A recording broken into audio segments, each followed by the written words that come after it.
En nombre de la Secretaría de Estado de Ciencia, Tecnología e Innovación de la provincia, les damos la bienvenida a un nuevo encuentro del ciclo de Cafés Científicos, organizado por la Secretaría, en colaboración con la UNL, la UTN, la Universidad Católica y el CCT CONICET Santa Fe. En esta oportunidad nos visita Marilina Carena, que es doctora en Matemáticas de la Facultad de Ingeniería Química y profesora adjunta de la Facultad de Humanidades y Ciencias e investigadora asistente del CONICET en el IMAL. El tema de hoy es naturaleza fractal y bueno, los dejo con Marilina. Gracias. Bueno, muchas gracias. Bueno, estoy un poco nerviosa y este micrófono no ayuda. Bueno,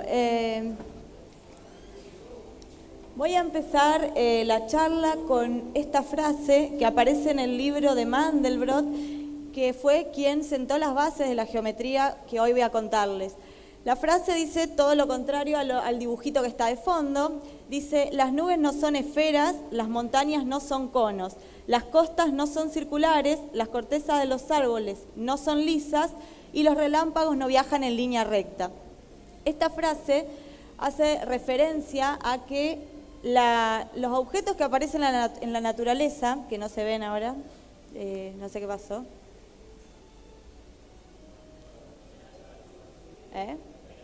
Bueno. ¿Está?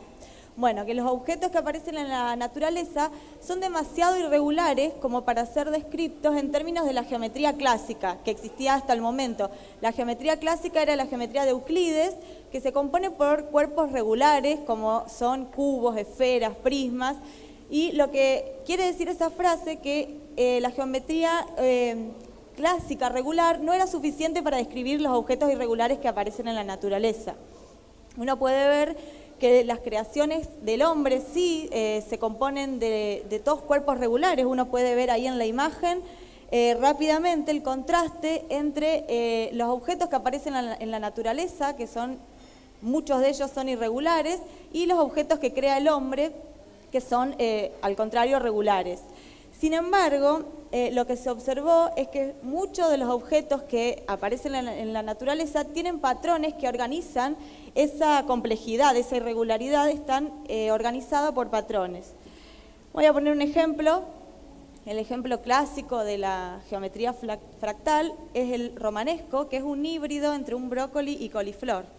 ¿Qué tiene el romanesco de especial? Si uno lo mira, yo voy a hacer zoom, uno puede ver que está formado por mini romanesquitos, o sea que cada rama vuelve a ser un romanesco. Acá hago una comparación entre los dos. Uno puede ver el romanesco entero y que cada ramita vuelve a estar formada por romanesquitos. Más o menos se repite hasta 3 veces más o menos esa estructura. Esta es una imagen vista de arriba, porque además lo que tiene de lindo este vegetal es que los brotes van creciendo siguiendo una cosa que se llama el ángulo áureo, que tiene que ver con la proporción áurea. Bueno, no viene el caso, pero quería mostrar la imagen porque es muy linda.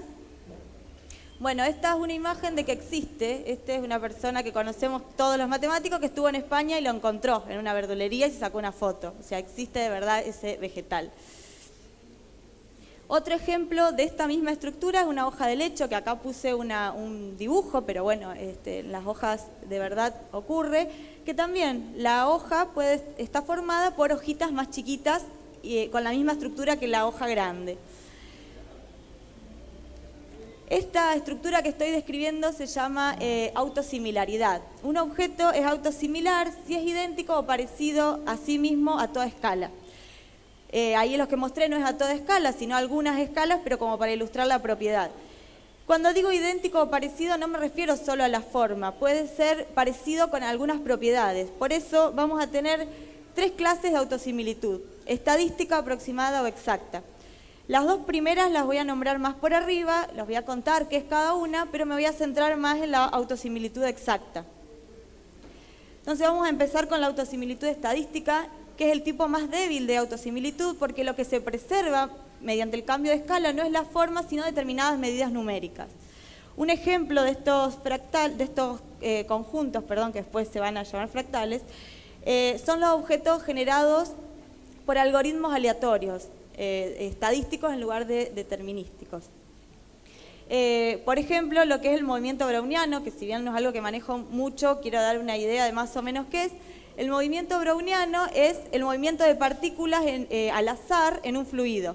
La metáfora con la que se describe es una cancha de fútbol llena de gente, el campo, con una pelota grande arriba y que la gente la va empujando con las manos, que uno no puede predecir para qué lado va a salir porque depende de la dirección con la que se la empuje, la fuerza.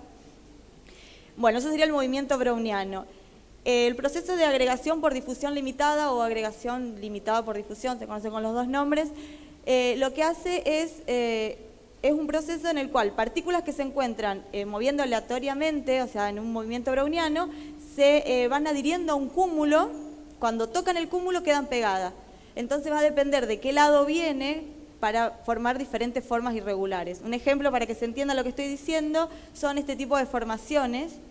La primera es un depósito de zinc, la segunda es una representación de una descarga eléctrica, la tercera de abajo acá es el crecimiento de una colonia de bacterias y esto es tinta en papel. ¿Sí? Esto es ejemplo de objetos que tienen autosimilitud estadística. Como les dije, estos los vamos a ver medio por arriba y después en la autosimilitud exacta nos vamos a detener más.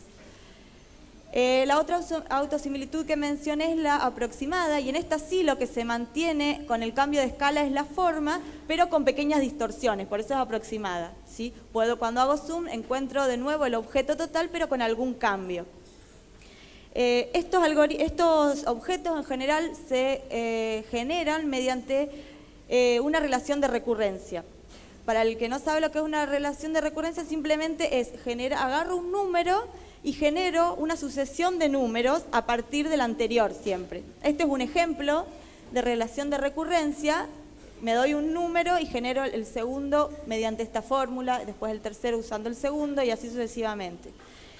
Estos generan unos conjuntos que se llaman conjuntos de Julia de la siguiente manera. Yo agarro un punto en el espacio y genero esa sucesión. Esa sucesión se puede ir al infinito, o sea, crecer, crecer, crecer, o estar acotada, tener un techo. Si está acotada, digo que pertenece al conjunto, y si no, digo que no pertenece. ¿Sí? Entonces, así para cada punto decido si está o no. Ese es un ejemplo de conjunto de Julia, donde los puntos negros son los que pertenecen, o sea, son los que cuando generé esa sucesión se mantuvo acotada. Y los diferentes colores, además de porque generan un lindo efecto, es por la rapidez con la que yo dije que los que no estaban era porque la sucesión se iba al infinito. Los diferentes colores me dicen con qué velocidad se va, si algunos se van más rápidos que otros. Obviamente, como dependía de ese numerito C que decía ahí, para diferentes C voy a tener diferentes conjuntos de Julia. ¿Sí? Fíjense que algunos de ellos, por ejemplo, este o este, es lo que se llama conexo. Conexo es que es un todo, que yo no puedo distinguir partes separadas. Y otros, como este, tiene un montón de partecitas separadas que se llaman disconexos. Entonces ahí vino Mandelbrot y clasificó, dijo, bueno, si para diferentes C tengo diferentes clases de conjunto, algunos conexos y otros disconexos, coleccionó en el conjunto de Mandelbrot todos los que daban conexo, todos los que eran un bloque. ¿Sí? Perdón, estas son dos imágenes más del conjunto de Julia. Y este es el conjunto de Mandelbrot. O sea, lo que hizo Mandelbrot fue, todos los puntos en negro son los que dan un conjunto de Julia conexo. Los puntos C que dan un conjunto de Julia conexo. Y los otros no. Acá se puede ver bien cómo los puntos que están acá adentro, mientras más en el interior estén, los conjuntos son más conexos. De hecho, más en el centro se parecen a un círculo. Todos estos están adentro y todos estos están afuera, me generan conjuntos disconexos. ¿Sí? Bien, esto es para hablar un poco de la autosimilitud aproximada. Y la que vamos a centrarnos más en la exacta o autosemejanza. Se llama autosemejanza porque una semejanza es una transformación que agarra un objeto y lo rota, lo refleja, lo traslada, lo reduce, lo aumenta, pero no le cambia la forma ni las proporciones. Entonces vamos a decir que un objeto es autosemejante si está formado por una cantidad finita de copias de sí mismo, pero más chiquititas. ¿Sí? Más o menos como era el romanesco, el brócoli ese. Pero vamos a pedir que esto ocurra a toda escala. O sea, si cambiamos la escala a cualquier detalle, encontramos el mismo patrón que rige al todo. Por lo que el mismo motivo, o sea, el objeto se puede ver infinitas veces a infinitas escalas. Un ejemplo de esto es esa imagen que representa. Representa a alguien que le están haciendo una entrevista en vivo en un canal y atrás tiene puesto un televisor con ese canal. Entonces lo que ve es a él que le están haciendo la entrevista, pero detrás de él está su televisor y así hasta el infinito. O sea, no es hasta el infinito porque el píxel tiene tenemos la limitación esa, pero el proceso, como proceso en sí, es infinito. Si eso se repite infinitas veces. Este es otro ejemplo de autosimilitud exacta. Si ustedes miran, ven como una especie de árbol, pero si miran a su derecha y a su izquierda, son como que tienen dos ramas que vuelven a ser el mismo árbol, porque en cada una de esas dos ramas, o sea, miro todo esto, es una rama, miro todo esto, es otra rama, pero en definitiva, si los roto, vuelvo a ver el árbol. Este ejemplo lo puse porque quiero contar cómo se generan en general los objetos que tienen autosimilitud exacta. En general se generan mediante un algoritmo recursivo. ¿Qué es un algoritmo recursivo? Es una instrucción que se repite infinitas veces. ¿Cuál sería la instrucción acá? La instrucción dice, partimos de un cuadrado. Lo que dice la instrucción es, cada vez que veas un cuadrado, agregale dos cuadraditos, acá uno más grande y uno más chico para dar una inclinación, ¿sí? Dice, agregale dos cuadraditos. Ahora, cada vez que encuentres dos cuadrados, un cuadrado de nuevo, agregale dos cuadraditos con la misma proporción que antes. Y así, o sea, el algoritmo es, cada vez que encuentres un cuadrado, apoyale dos cuadraditos arriba. Con ese algoritmo se genera el árbol que puse hoy. Yo además en la computadora le había puesto que cada vez que encuentre un cuadrado, apoye dos cuadrados y lo pinte, le agregue una gotita de verde, entonces iba aclarando cada vez más y generaba el árbol que estaba antes. Un algoritmo similar, podemos generar esto, que es cada vez que encuentre un palito, ponga dos palitos abiertos. Lo puse además porque ya al final lo voy a necesitar. Bueno, entonces ahora sí estamos en condiciones de decir qué es un fractal. Si bien en la naturaleza dije que había muchas estructuras que tenían fractalidad, en realidad un fractal es un objeto puramente matemático, ¿sí? Que posee alguna de las siguientes características que voy a decir ahora. Que posee detalle a cualquier escala de observación, eso lo entendemos todos, hago zoom y siempre encuentro un detalle nuevo. Que se define mediante un algoritmo recursivo, es lo que expliqué recién, una instrucción que se repite infinitas veces. Que posee autosimilitud, cualquiera de las tres que conté, o que posee dimensión no entera. Y este punto último es el que voy a tratar de contar ahora, es el único que falta aclarar de todos estos. Bien, para eso la dimensión está relacionada con la medida de un objeto. Entonces, ¿cuál es la medida adecuada de un objeto? Si yo tengo un segmento, uno no duda que si lo quiere medir le toma la longitud. Si tiene un cuadrado el área y si tiene un cubo el volumen. Entonces la pregunta es ¿por qué uno hace eso? Por ejemplo, ¿por qué al cuadrado uno le toma el área? Bueno, uno le toma el área porque es la medida adecuada. ¿En qué sentido? En el sentido que lo distingue, que lo ve. ¿Por qué? Si yo le quiero sacar el volumen no lo ve, es mucho, me da volumen cero, es como que no lo ve al cuadrado. Pero si le quiero sacar la longitud, no hablo de perímetro, sino de llenarlo con un segmento adentro, estirarlo y medirlo, me va a dar infinito. ¿Por qué me va a dar infinito? Porque el segmento, si bien yo le hice un grosor porque lo quiero ver, lo dibujé, un segmento no tiene grosor, ¿sí? No tiene un alto. Entonces, yo lo tendría que poder llenar con un segmento, pero tan finito como yo quiera, no tiene alto, o sea que nunca lo voy a poder llenar y me va a dar una longitud infinita. O sea, la longitud le parece demasiado grande, lo mide como infinito, el volumen lo ve como demasiado chico y el área es la única que me lo distingue, que me puede dar una noción de si es grande, es chico, un objeto plano.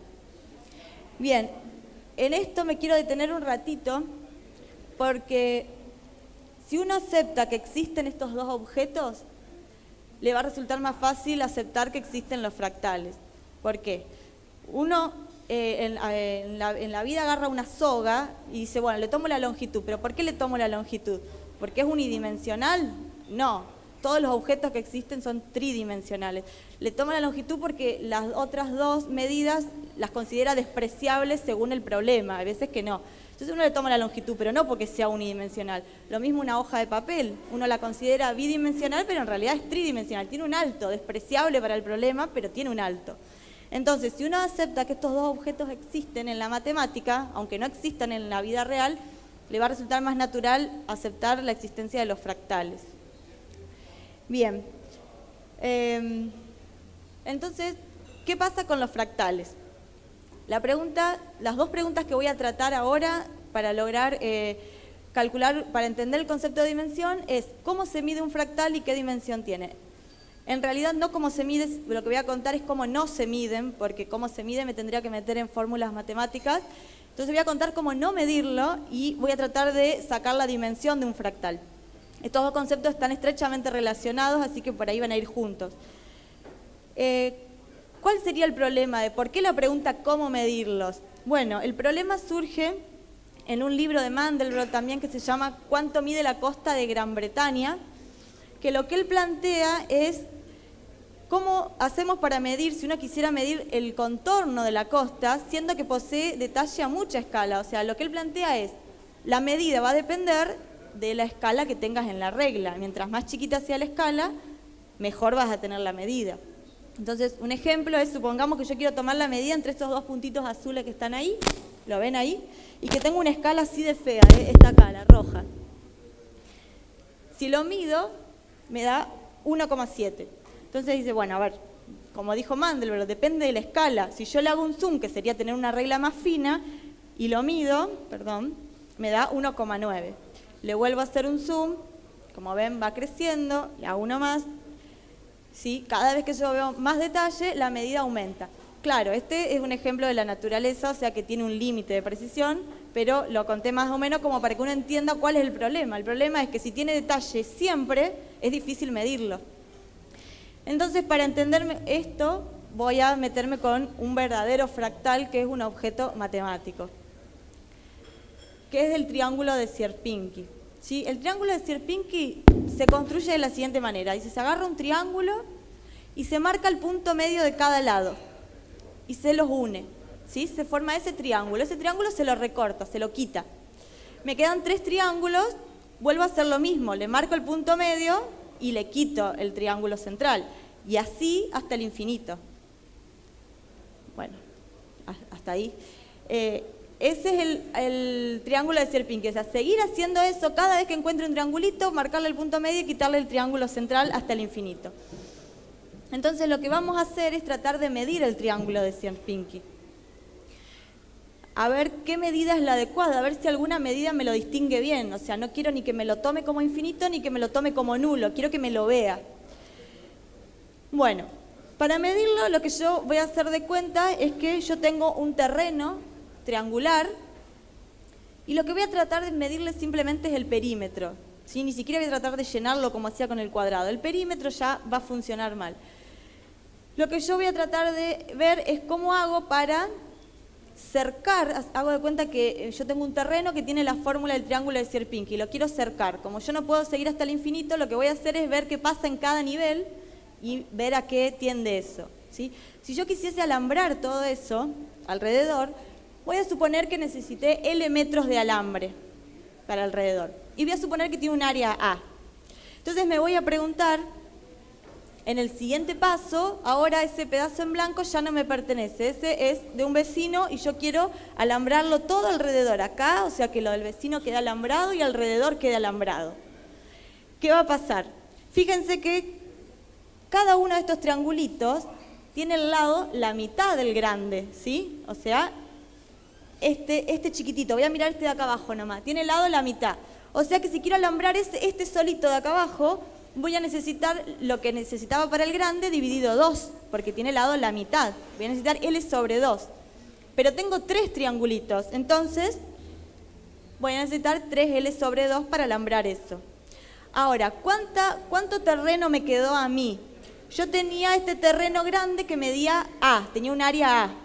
Cuando yo lo dividí en 4, cada uno de estos se tuvo que repartir en A sobre 4, pero uno le quedó al vecino, o sea que a mí me quedaron 3 A sobre 4 nada más, ¿sí? 3 A sobre 4 son míos y un A sobre 4 es del vecino. Más allá de la fórmula, que ahora van a aparecer una formulita, lo que quiero mostrar es que el perímetro, cómo cambia de una etapa a otra. Yo estoy en una etapa, como pasó recién. Para pasar a la siguiente, lo tengo que dividir por 2 a lo del anterior, porque cada triangulito es la mitad del otro. y multiplicar por 3 porque por cada triangulito me nacen 3 triangulitos nuevos, ¿sí? Entonces 3 medios de la etapa anterior. En cambio con el área es 3/4 del área anterior, porque por cada triangulito lo divido en 4 y me quedo con 3, ¿sí? Bien, entonces siguiendo esa regla yo puedo ver cómo va cambiando el perímetro en cada nivel. Estoy simplemente multiplicando por 3 medios el anterior y multiplicando por 3/4 del área anterior, ¿sí? Y pasa esto, ¿sí? No importa, para el que no esté familiarizado con la notación, con esta notación, el que esté familiarizado simplemente toma un límite, el que no, lo único que tenemos que pensar es que es esto que dije acá abajo. Si yo tengo un número y lo multiplico por 3 medios y lo vuelvo a multiplicar por 3 medios y así, como el 3 medios es más grande que 1, es 1,5, lo que estoy haciendo es haciéndolo crecer siempre, porque lo estoy multiplicando por un número mayor que 1. Sin embargo, el área la estoy multiplicando por 0,75 y así hasta el infinito, o sea que lo que estoy haciendo es haciéndola decrecer, ¿sí? De esta manera, lo que vemos es que este terreno, el final, en el infinito, me quedó. Necesité infinita cantidad de alambre para cercarlo y un área nula.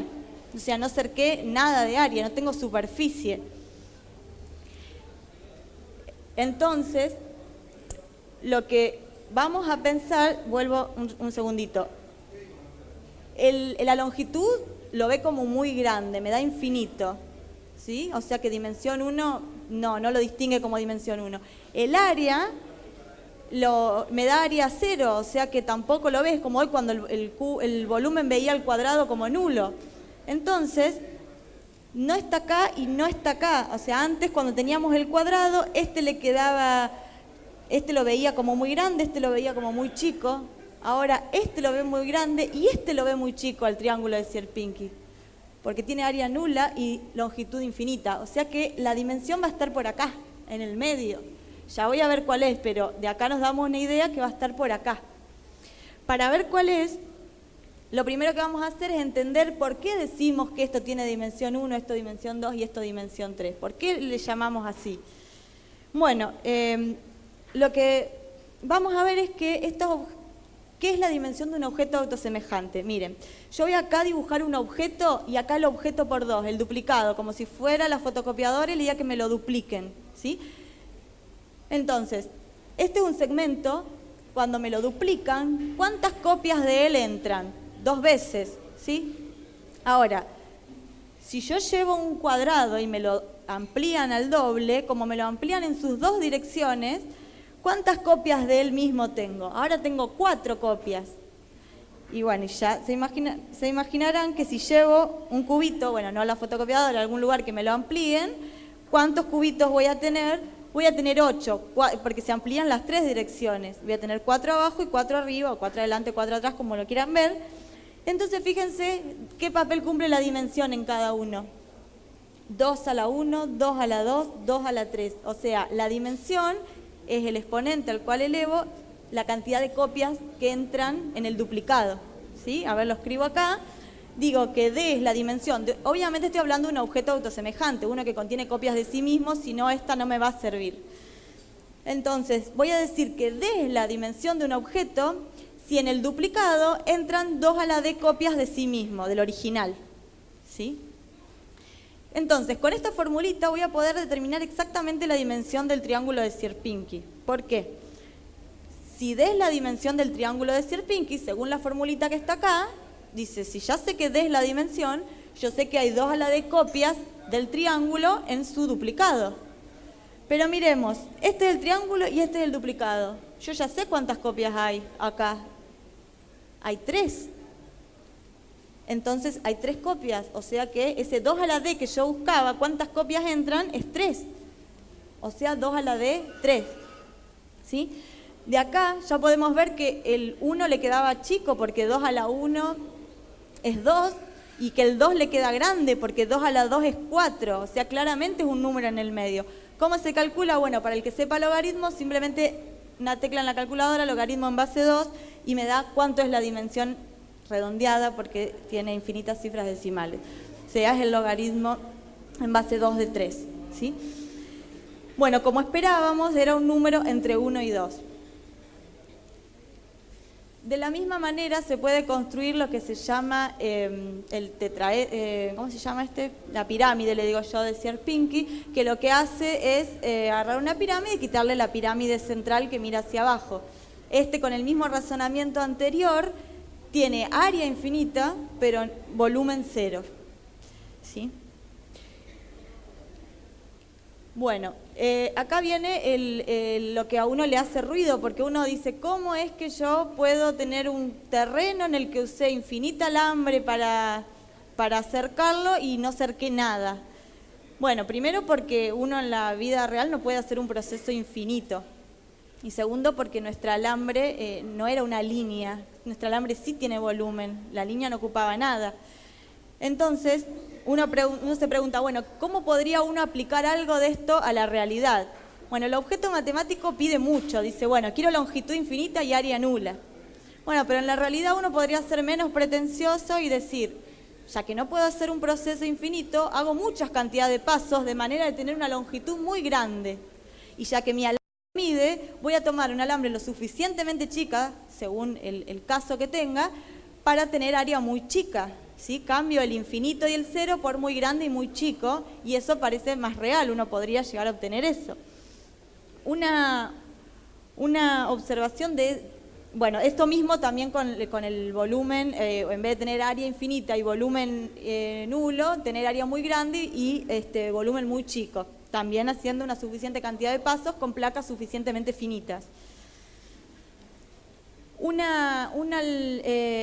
Un lugar donde uno ve eso es en las ramificaciones. Fíjense que el título dice sencillez y eficiencia. ¿Por qué sencillez? Porque el algoritmo de las ramificaciones es muy simple. La instrucción es que crezca y se divida. Esa es la instrucción que le da, por ejemplo, a una rama, crecer y dividirse. Dividirse con diámetro menor también, ¿sí? Tubos cada vez más finitos. Y además es eficiente a la hora de cubrir una superficie o volumen, como vimos hoy. Voy a tener mucha longitud, pero sin ocupar tanta área o volumen según el caso. Ahora vamos a ver los ejemplos.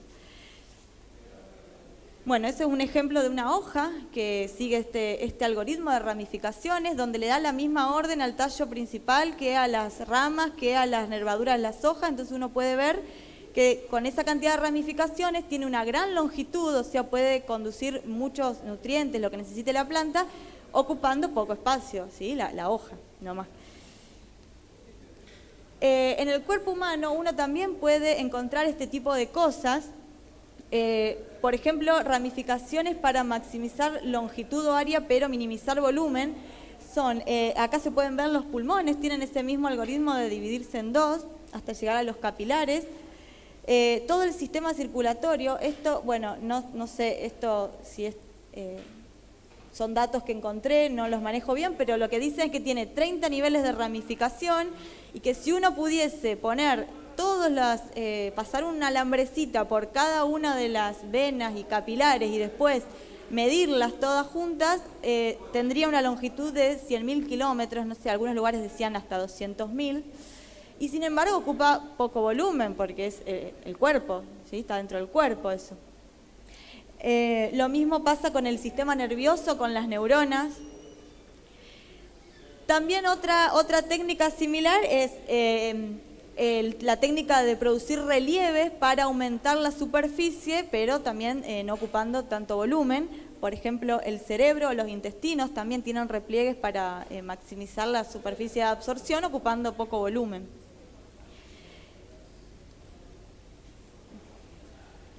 Perdón. Bien, una cosa que ya se deben haber dado cuenta, que esa dimensión que les conté solamente sirve para objetos autosimilares, ¿sí? Porque yo tenía que saber que entraban una cantidad de copias de sí mismo en el objeto. Esa se llama dimensión de homotesia y como bien dice ahí, es fácil de aplicar, pero solamente sirve para esos casos. O sea, los fractales que le conté al comienzo, que no eran autosimilares, que no estaban formados por copias de sí mismo, no le puedo calcular la dimensión con esa técnica que usamos para el triángulo. Bueno, existen otras que no las quiero contar porque son mucha fórmula matemática. Por ejemplo, estas dos, la dimensión de Hausdorff y la Packing, son muy usadas en la teoría. Pero esta dimensión por conteo de cajas es muy usada en la práctica. En los objetos autosimilares todos dan el mismo valor, todas son iguales. Puedo tomar cualquiera de ellas.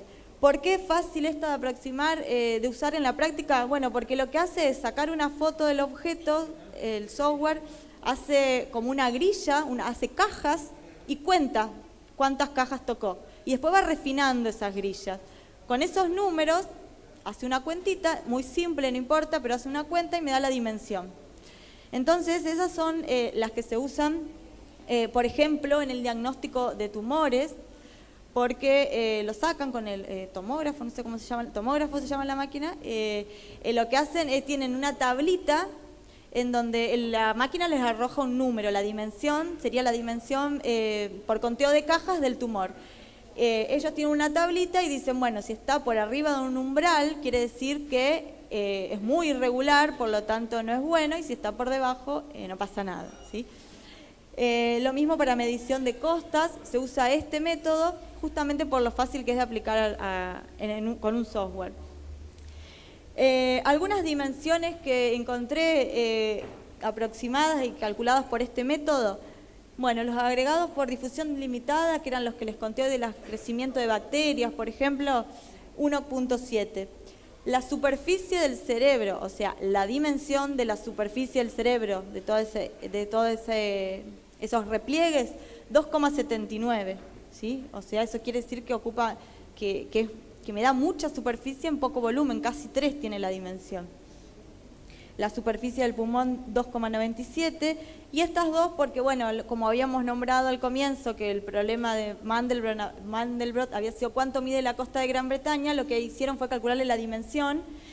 Las costas que tienen dimensión más cerca de 1 quiere decir que son más suaves, las que tienen más grande, más cerca de 2, son mucho más irregulares. Fíjense esta, la de la costa de Noruega, es más grande que esta, o sea, es más irregular. Y tengo una foto de, esta es Noruega, y lo que sería, no se ve muy bien acá, pero es este contorno, que si le hago un zoom, no sé si alcanzan a ver que tiene un montón de irregularidades, un montón de entradas, y por eso el motivo de que tienen la dimensión más alta. Bueno, y para terminar, lo que quiero es mostrarle un videíto que dura 2 minutos nada más. Es un zoom sobre el fractal de Mandelbrot, va haciendo un zoom hasta en lugares donde parece que no va a encontrar nada, empieza a encontrar. Recuerden que los puntos negros son los del conjunto de Mandelbrot. Los de color no pertenecen y las diferentes tonalidades de color es la forma en que se dieron cuenta, o sea, con qué rapidez se dieron cuenta de que no pertenece al conjunto de Mandelbrot.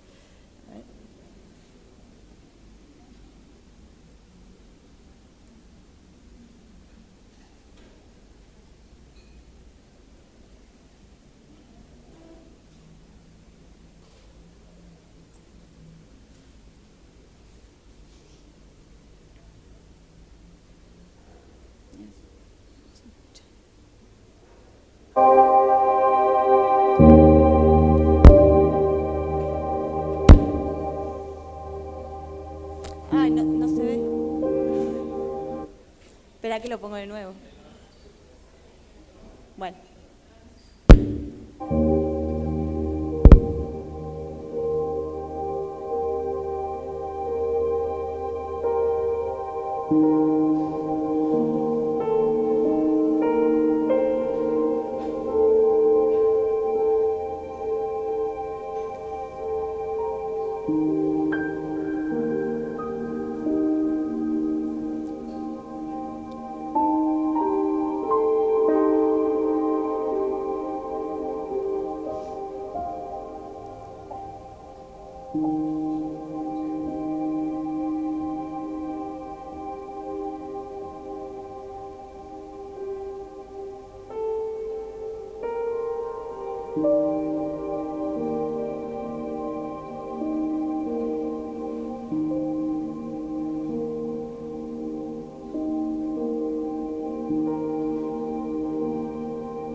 Bueno, y esto es todo lo que les quería contar.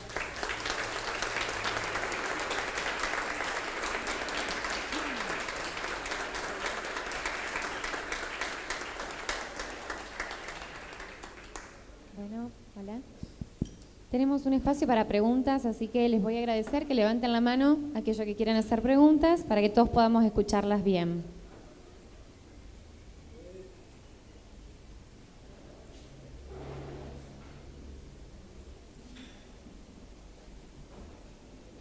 Yo recién llego y la verdad no sé qué pasó acá, pero tengo una curiosidad por lo que leí hoy en el folletito.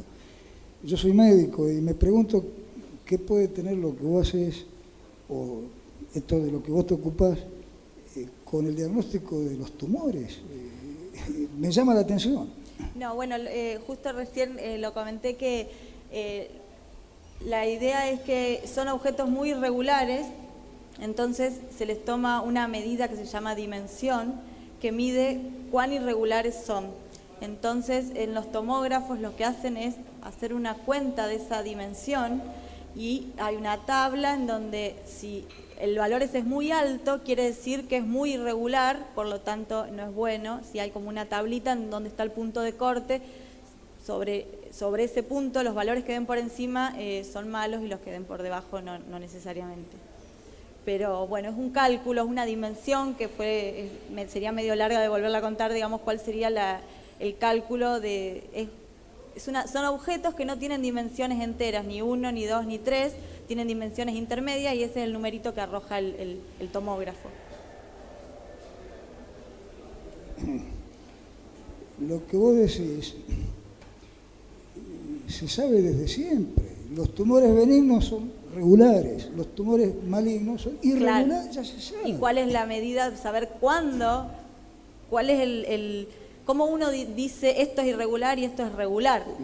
Por favor, la visión, el tacto. Sí, pero bueno, están también los tomógrafos que calculan esas medidas y dicen cuán irregulares son. Me parece una exageración. Bueno, está bien. ¿Alguna otra pregunta? Igual, por ahí es difícil sacar un tumor y mirarlo. ¿Y cómo lo ven sin un tomógrafo? Claro, pero hay que abrirlo a la persona. Y si no es necesario, y si era bueno, para que...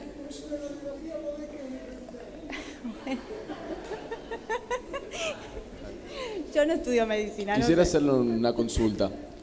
Sí. Usted te había explicado cuando se tiene el triángulo sí. de Sierpinski, que si se lo divide en 4 veces, terminás dando que la longitud es infinita y el área tiende a 0. Uh-huh. Y con el tetraedro sería área infinita y volumen 0. Sí. ¿Se puede subir una dimensión y encontrar una figura cuatridimensional que tenga volumen infinito y la cuarta dimensión sea 0? ¿O no? No sé, no sabría responder.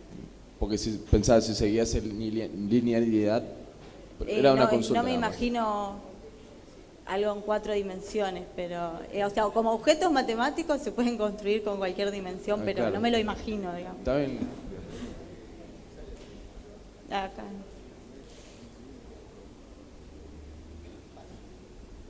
Sí, yo vi una vez ese triángulo de Sierpinski que lo usaba para mostrar ciertas propiedades del triángulo de Pascal, que es el triángulo de los números combinatorios. Ajá. Quería saber si eso, o sea, si esas propiedades de autosimilitud se pueden aplicar, por ejemplo, a ese conjunto de números combinatorios, digamos. Mira, yo la verdad que eso no te podría contestar, yo los estudio más bien como objetos y como análisis armónico, pero no desde ese punto de vista, pero puede ser, no sé qué es lo que leíste vos sobre eso. No, yo vi una vez una figura que estaba así, que estaba todo el triángulo de Pascal y que decía, bueno, se puede agrupar de muchas maneras, pero había una en la cual mostraba que el triángulo de Sierpinski mostraba determinadas propiedades entre los números combinatorios. ¿Vos, Carlos, sabés algo de eso? Ah, bueno, está bien. Bueno. Gracias. ¿Alguna otra pregunta? Bueno, damos por finalizado este café. Les damos gracias por venir a compartirlo con nosotros. Gracias especialmente a vos, Marilina. Gracias.